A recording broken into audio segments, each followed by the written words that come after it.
এইটো ভিডিঅ'ত আমি এটা পাৱাৰফুল ৰুটিন বনাম যিটোৱে আমাৰ গোটেই দিনটোক মেনেজ কৰিবলৈ শিকাব লগতে আমাক এনাৰ্জেটিক প্ৰডাক্টিভ আৰু ডিসিপ্লিনো বনাব মানুহে কয় দিনৰ আৰম্ভণি ৰাতিপুৱাৰ পৰা হয় যদি তোমাৰ ৰাতিপুৱা ভাল গ'ল তেনেহ'লে তোমাৰ গোটেই দিনটো ভাল যাব বুলি মানুহে বিশ্বাস কৰে আৰু এই কথাষাৰ 100% সঁচা সব বলা এটা পাৱাৰফুল ৰুটিন বনাও ৰুটিনটো বনোৱাৰ আগতে তোমালোকক মই এটা কথা ক'বলৈ বিচাৰো কথাটো হ'ল এইটো ভিডিঅ' কোনো সিনেমা নহয় বা কোনো গানো নহয় যে তোমালোকে মনোৰঞ্জনৰ কাৰণে চাবা এইটো এটা এডুকেশ্যনেল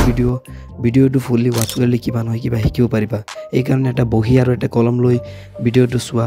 আৰু ভিডিঅ'টো যিমান ইম্পৰ্টেন্ট কথা কম সকলোবিলাক ইম্পৰ্টেন্ট কথা নোট কৰি ৰাখিবা সো তোমাৰ জীৱনত কেতিয়া কি ঘটে এটো কোনেও নাজানে আৰু মোৰ জীৱনত কেতিয়া কি ঘটে এটো কোনেও নাজানে সো এই কথাটোৰ পৰা আমি ক্লিয়াৰ হৈ যাও যে সকলোৰে জীৱন বেলেগ বেলেগ সকলোৰ লাইফষ্টাইল বেলেগ বেলেগ মই যদি কও ৰাতিপুৱা 5টা বজাত উঠিবৰ কাৰণে তো তুমি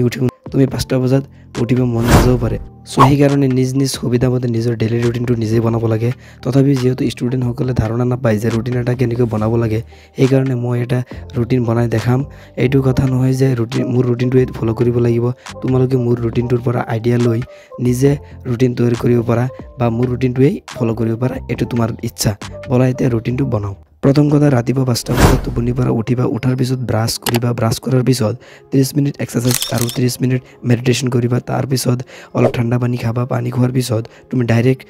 যাবা তোমাৰ ষ্টাডি টেবুলত 6টাৰ পৰা 8টা লৈকে তুমি 2 ঘণ্টা তুমি তোমাৰ যেটো হাৰ্ড সাবজেক্ট আছে সেইটো পঢ়িবা আৰু তোমাৰ হাৰ্ড সাবজেক্ট কোনটো কমেন্টত জনাবা প্লিজ 8টা বজাত পঢ়াৰ পৰা উঠি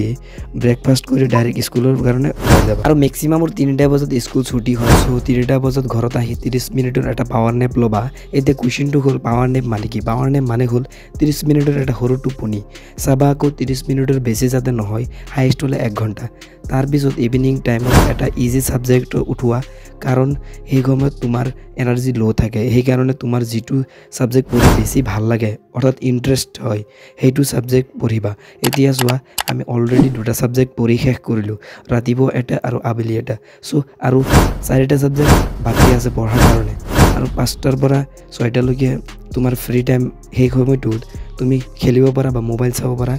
আৰু ইউটিউবত ষ্টাডি টিপছ ৰিলেটেড ভিডিও বিলাক চাব পাৰা লাইক মোৰ চেনেলৰ ভিডিও চাব পাৰা তাৰ পিছত 6টাৰ পৰা 7টা লৈকে এটা সাবজেক্ট 7টাৰ পৰা 8টা লৈকে আৰু এটা সাবজেক্ট আৰু 8টাৰ পৰা 9টা লৈকে আৰু এটা সাবজেক্ট পঢ়িবা আৰু এটা বহুত ইম্পৰ্টেন্ট কথা এটা সাবজেক্ট পঢ়াৰ পিছত আন এটা সাবজেক্ট পঢ়া আৰম্ভ কৰাৰ আগতে 10 মিনিটৰ এটা সৰু ব্ৰেক লবা এই ব্ৰেকটো ললে বহু উপকাৰ হ'ব তোমাৰ যেনে পঢ়াবোৰ সহজে মনত ৰব তোমাৰ ব্ৰেইনে ৰেষ্ট পাব সো ব্ৰেকটো লোৱা বেছি ইম্পৰ্টেন্ট এন্ড 10টা বজাত ডিনাৰ কৰি লবা ডিনাৰ কৰাৰ পিছত 10টাৰ পৰা 11টা লৈকে স্কুলৰ হোমৱৰ্ক কৰিবা এন্ড লাষ্ট 11টাৰ পৰা 12টা লৈকে বাকি থকা সাবজেক্টটো পঢ়া আৰু পঢ়া শেষ হোৱাৰ পিছত 12টা বজাত শুই যাবা আৰু আমাৰ ৰুটিনটো কমপ্লিট হৈ গ'ল এইটো ৰুটিন মাত্ৰ 21 দিন ফলো কৰা চাবা তুমি নিজে গম পাবা এইটো ৰুটিনে তোমাক হেল্প কৰিছে নে নাই আৰু যদি ভিডিওটোৱে তোমাক অলপ হলেও সহায় কৰিছে তেনেহলে চেনেলটো সাবস্ক্ৰাইব কৰিবা কাৰণ এনে ধৰণৰ হেল্পফুল ভিডিওবিলাক মই লৈ আহিম